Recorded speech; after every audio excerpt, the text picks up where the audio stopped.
Mes chers collègues, chers amis, permettez-moi tout d'abord de remercier le conseil d'administration de l'honneur qu'il m'a fait en m'élisant à la présidence de l'Académie nationale de chirurgie et de vous assurer que vous pouvez compter sur mon implication forte pour ne pas trahir la confiance que vous m'avez accordée. Un chirurgien urologue succède à un chirurgien viscéral abdominal. Depuis la création de la spécialité urologique en 1890 par Félix Guyon, c'est une éventualité rare, puisque si Félix Guyon a été président de l'Académie nationale de chirurgie, de la Société de chirurgie de Paris en 1878, c'était encore en tant que chirurgien encyclopédiste, comme on disait à l'époque. On retrouve ensuite des urologues exclusifs. En 1927, Édouard Michon. En 1938, Maurice Chevassus. En 1942, Louis Bazy. Et l'année suivante, Maurice Hetz-Boyer. Depuis la Seconde Guerre mondiale, seul Louis Michon, en 1961, et Christian Châtelain, en 2005, ont eu cet honneur. À cette énumération assez courte des urologues ayant été présidents de l'Académie, je voudrais ajouter, pour leur rendre hommage, une autre énumération, celle de mes maîtres dans la spécialité, René Cusse, Maurice Camet, Christian Châtelain, grâce à qui j'ai été nommé et qui m'a fait la confiance de lui succéder au niveau du service d'urologie de la Pitié-Salpêtrière, ainsi que Alain Jardin, Alain Leduc, Michel Le Guillot et Philippe Thibault, qui sont tous devenus des amis fidèles. Et cette convivialité était avec, et est d'ailleurs, avec la créativité et le travail, la marque de fabrique de l'école de la Pitié. Bien que j'ai choisi assez tôt d'être urologue, pendant l'externat, au contact de René Cusse et de Maurice Camet, j'ai toujours eu des contacts étroits avec les autres spécialités chirurgicales, et notamment avec la chirurgie dite générale ou viscérale. D'abord pendant l'internat, où je n'ai fait que 6 mois d'urologie, ayant privilégié la formation diversifiée que nous pouvions avoir. Puis ensuite, pendant plus de 10 ans, comme secrétaire de séance à l'Association française de chirurgie, puis ensuite au conseil d'administration, sous la présidence d'ailleurs de Michel Malafosse, dont je faisais partie. Et puis ensuite, pendant 6 ans, en tant que président de la 52e section du Conseil national des universités, où la chirurgie viscérale digestive côtoie l'urologie, et puis ensuite en tant que président de la conférence des sections médicales du CNU, que j'avais créée pour favoriser justement les échanges entre sections, et notamment entre sections chirurgicales. À une période où les spécialités chirurgicales sont de mieux en mieux structurées, avec des congrès scientifiques qui sont de haute qualité et qui sont très attractifs, le rôle de l'Académie nationale de chirurgie est de transcender ces spécialisations pour être le lieu privilégié de rencontres et de discussions scientifiques de l'ensemble des chirurgiens, toutes spécialités confondues. Je sais que cette ambition est partagée par le bureau de l'Académie et par les anciens présidents, dont il faut saluer par ailleurs l'action volontariste qui a été de créer une équipe à la tête de l'Académie de chirurgie, constituée du vice-président et du président sortant, associé au secrétaire général, ce qui permet de s'impliquer dans la durée et de ne pas être là qu'1 an, et d'autre part d'apporter des améliorations de fonctionnement plus rapides. Je mettrai probablement en route des propositions qui ont été suggérées par notre vice-président Daniel Geck dans son discours de candidature, et d'ailleurs notre président sortant Jacques Beaulieu a mis en route le changement d'horaire des séances que j'avais proposé moi-même lorsque j'étais candidat à la vice-présidence.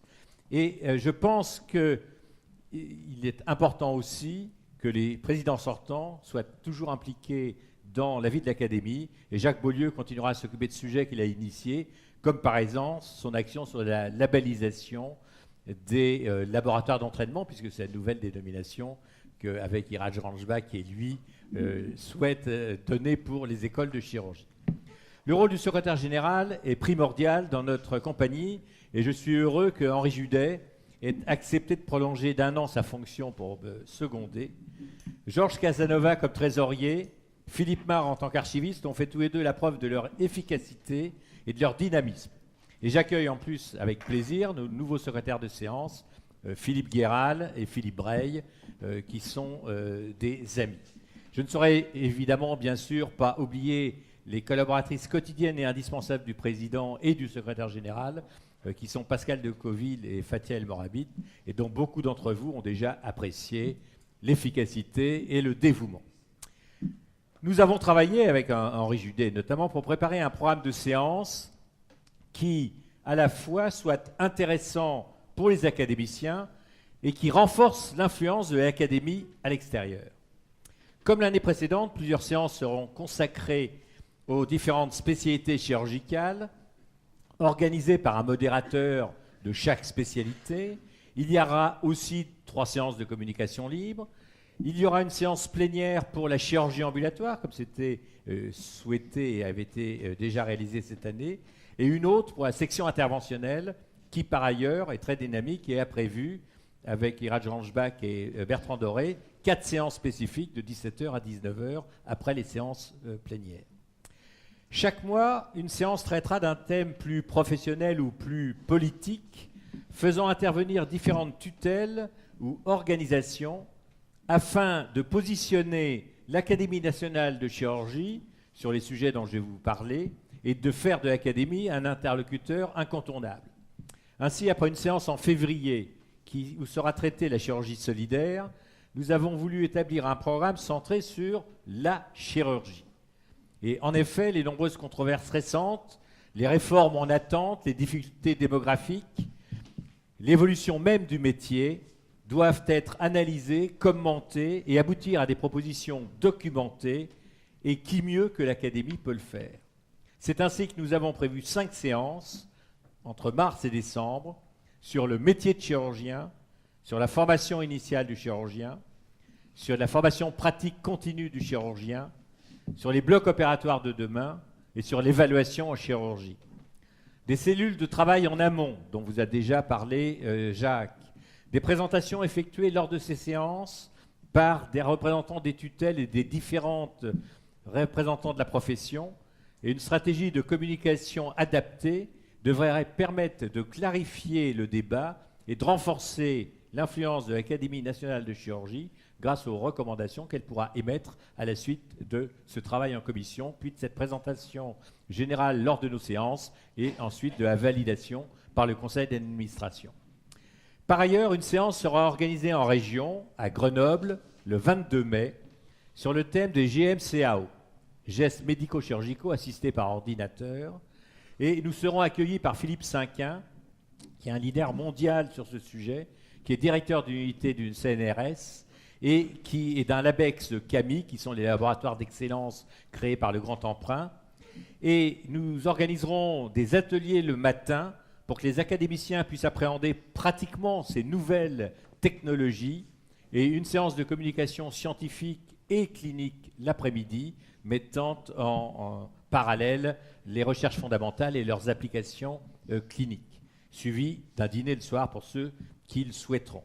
Compte tenu de l'intérêt et du succès attendu de cette journée, il est prudent de s'inscrire dès maintenant auprès de Pascal de Coville.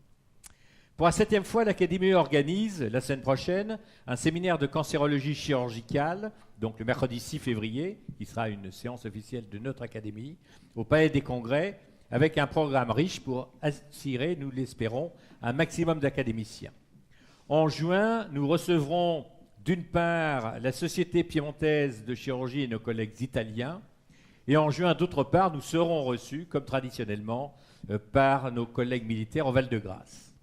Enfin, la séance commune avec l'Académie nationale de médecine aura lieu fin octobre dans ses locaux rue Bonaparte et traitera d'un sujet qui s'est considérablement développé ces dernières années, la chirurgie fonctionnelle, à partir de l'expérience de plusieurs spécialités et dont on a eu ponctuellement quelques exemples cette année. Cette année correspond enfin au 20e anniversaire du retour de l'Académie, grâce à l'action de Denis Pellerin, sur le site même de la communauté de Saint-Côme, lieu de fondation de son ancêtre, l'Académie royale de chirurgie en 1731. Il y aura également 220 ans que sa dissolution a été décrétée le 20 Thermidor en 1 par les révolutionnaires, et 170 ans qu'elle a été recréée sous le nom de Société de chirurgie de Paris en 1843. Et nous avons prévu de commémorer cet anniversaire lors et après la séance du 11 décembre 2013 de notre Académie. Après le passé, l'avenir, l'avenir qui, pour l'humoriste Pierre Dac, n'est que du passé en préparation. L'Académie doit soutenir les jeunes chirurgiens et 3 actions sont perpétuées. Jacques y a fait allusion. L'organisation ici même d'une séance de master en chirurgie oncologique pour internes et chefs de clinique avec certains des orateurs qui auront participé au 7e séminaire de cancérologie, donc la semaine prochaine. L'organisation avec l'Association française de chirurgie lors du congrès de chirurgie du forum de recherche chirurgicale qui avait été initié par Henri Bismuth. Et enfin, la présentation des travaux que nous avons décidé de faire en plusieurs fois lors de nos séances des lauréats de la Fondation de l'Avenir dont nous sommes les partenaires. Enfin, je proposerai une réflexion au conseil d'administration sur la création d'une participation de l'Académie à des bourses de recherche en partenariat avec d'autres sociétés savantes, d'autres spécialités chirurgicales pour des jeunes chirurgiens. Vous voyez que le programme 2013 est riche et varié et qu'il sera encore sûrement bonifié par les suggestions que vous serez amenés à faire, car ce programme peut évoluer. Comme vous l'avez compris, je souhaite poursuivre le renforcement de la lisibilité de l'Académie à l'extérieur de nos murs, déjà entrepris avec un certain succès par mes prédécesseurs, avec notamment l'ouverture de tous les enregistrements vidéo des séances et la réorganisation des e-mémoires qui, grâce au partenariat avec la BIUM, permet maintenant sur le même écran à la fois d'écouter la présentation et de consulter les publications. Et j'en profite pour remercier Bernard Andréassian de la qualité de son action. Ces publications en ligne ne peuvent que renforcer l'image de l'Académie, et notamment dans l'ensemble des pays francophones, dont je sais que beaucoup d'entre vous sont évidemment très attachés. Cette lisibilité de l'Académie nécessite aussi d'attirer plus de chirurgiens en activité lors de nos séances.